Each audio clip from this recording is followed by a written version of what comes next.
Variolift airship. You might have heard of a number of airships, however, this airship that we will be talking about will literally blow your minds off. Yes, we are talking about the Variolift airship, the first ever transport cargo built to ship goods in a greener way. But what exactly is this Variolift airship about? How is it greener than other airships? What makes it so great? Continue watching the video till the end to know more. Hey everyone, and welcome back to yet another video from our channel. We hope you guys are doing extremely well. In this video, we will be talking about the latest Variolift airship. We will be diving deep into every aspect of this airship. So if you are new to this channel, then make sure to hit the subscribe button. Now without any further ado, let's hop right into the video. Airships once used to be the future of flight, but as of now they are being touted as a greener method of transport. There happens to be a solar airship being built by the United Kingdom-based firm Variolift Airships, which could eventually be used as a low-emissions way to freight cargo internationally. On a transatlantic flight between the United Kingdom and the United States, the airship would use around 8% of the fuel of a conventional jet airplane, as per the claims made by the Variolift CEO, Alan Handley. According to the company's CEO, the airship will be capable of making a transatlantic flight from the United Kingdom to the United States, consuming just 8% of the fuel of a regular airplane.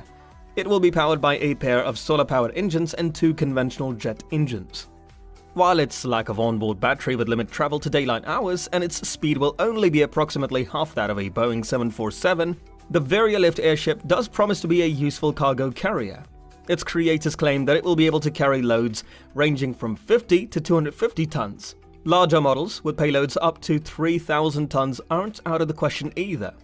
Bulky cargo such as electric pylons, wind turbine blades and towers, or even prefabricated structures such as oil rigs, could be carried underneath using cables.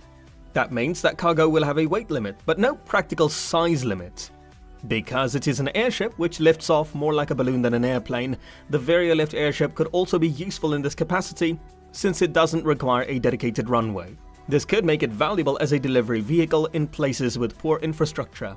Next in line we have the Yuanmeng airship. It might not be as huge as the upcoming Aeroscraft ML-866 airship, but China's largest aircraft ever also isn't just a work in progress. This thing actually flies the skies. The Yuanmeng, which means dream, embarked upon its maiden flight this month, launching from Silinhot in Inner Mongolia to test its systems and capabilities. According to reports, the 75-meter-long airship's 48-hour test flight last week saw the airship rise to a near-space altitude of 20 kilometers. The massive length of the ship corresponds to an equally vast size when the Yuanmeng is fully inflated.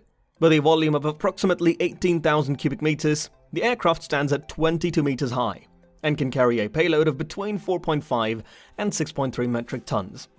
For comparison's sake, the Aeroscraft ML-866, which we told you about earlier in the year, will measure 169 meters in length and 36 meters in height when it completes production sometime around 2020. And finally, we have the Dirisolar airships. Mr. Tixier founded the Dirisolar company in 2009. In 2012, it signed partnerships to produce the first manned solar airship, which is planned for flight in 2023. Dirisolar's solar-powered airship is part of an ecological approach to the transportation of the future. It offers multiple usages, from passenger and cargo transport to scientific explorations and ground observations. And its maneuverability, its ability to land on the ground without any external assistance, paired with its unlimited flight time, make it attractive to almost all sectors. Dirisolar airships are designed first and foremost to ensure the safety of passengers and to fulfill eco-tourism expectations.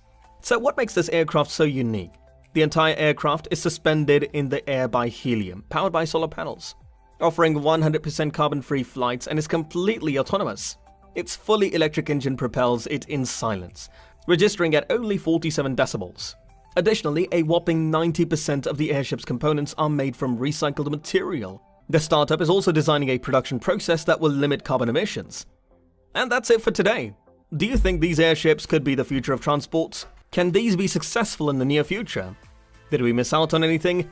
Let us know your thoughts on this in the comment section down below. We would love to get to know your perspective on this matter. We are planning to make another video on aforesaid topics, so stay tuned. Well, that brings us to the end of this video. We hope you've enjoyed watching it, and if you've loved the video, then do make sure to smash the like button and hit the subscribe button too. Don't forget to press the bell icon to never miss another update from our channel. With that being said, let's meet in another one of such awesome videos. Until then, see ya.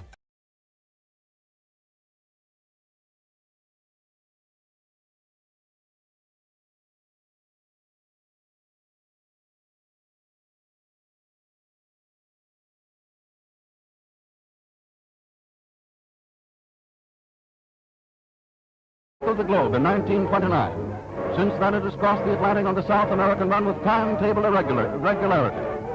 The Graf Zeppelin makes more than 10 round trips between Germany and Brazil every year with a complete absence of ballyhoo and a business-like succession of arrivals and departures. The schedules prepared months in advance are carried out like clockwork.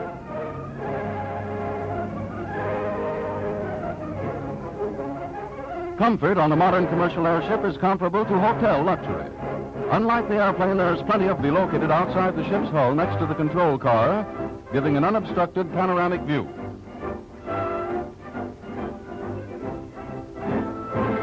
The 1929 round-the-world trip of the Graf Zeppelin consumed 21 days. From Lakehurst, the ship flew across the Atlantic to Germany in 2 days and 7 hours. Flying over Europe and Asia for 4 days and 6 hours, Tokyo was reached as the second stopover. Spanning the Pacific from Tokyo to Los Angeles was a matter of 3 days and 7 hours. The Graf completed the last leg of this flight by crossing the United States in 2 days and 4 hours. As the Graf passed over Egypt and the Far East on one of its many flights, the world realized that airship journeys were no mere stunt. Safety was never sacrificed for speed. Over many lands, under all kinds of weather conditions, the Zeppelin accumulated experience and data with which future schedules and routes were planned.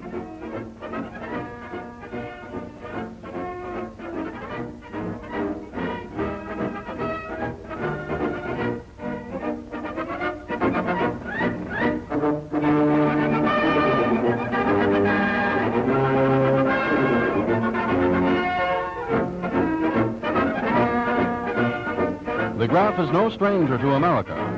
At various times and in various trips, she has crossed the skylines of many a big city. We have come to know that she is not dependent on any one engine, and that even if all her engines failed, she could still stay aloft under the lifting power of the buoyant gas. The return to Lakehurst marked the successful completion of her round-the-world flight, which antiquated the dream of Jules Verne. In a possible round-the-world service, the airship and the airplane cooperate together to Paris to Barcelona, a distance of 456 miles in 4 hours. By airship from Barcelona to Karachi, a distance of 3,326 miles in 51 hours. Continuing by airship from Karachi to Batavia, a distance of 2,975 miles in 46 hours. From Batavia, a fast airplane will continue over islands offering emergency landing facilities to Manila in 12 hours. By airship from Manila to Tokyo in 25 hours. Then again by airship across the ocean from Tokyo to Honolulu. From Honolulu to Los Angeles by airship, 2,228 miles in 34 hours. Modern and fast airplane service will complete the journey to Washington in 16 hours, a distance of 2,116 miles.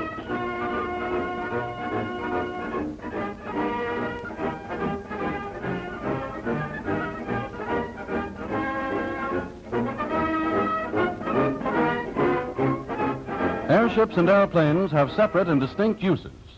Non-stop flying or operating range of a flying boat as being equal to 3,000 units, which may be 3,000 miles.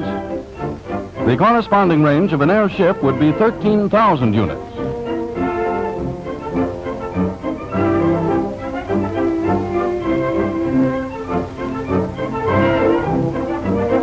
The total useful load of any aircraft is made up of fuel and passengers and freight.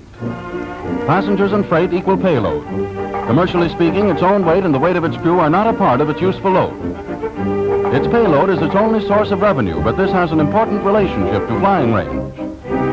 The airplane can fly only a non-stop distance of 16 units, as against the airship's 200 units.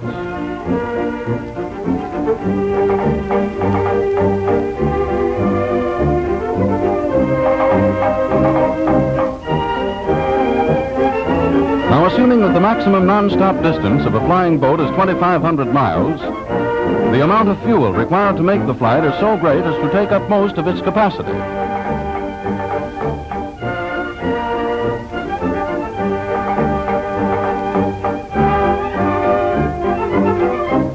This necessitates its carrying a minimum amount of payload over the distance.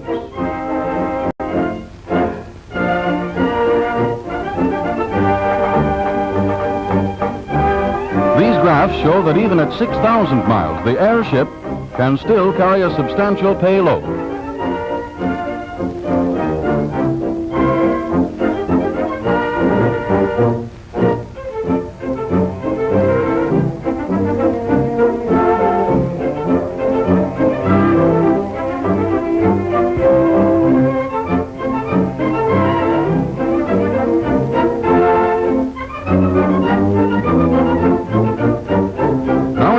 The cost per 10 miles goes up rapidly in the case of the flying boat, since the same expense has to be charged to a smaller payload.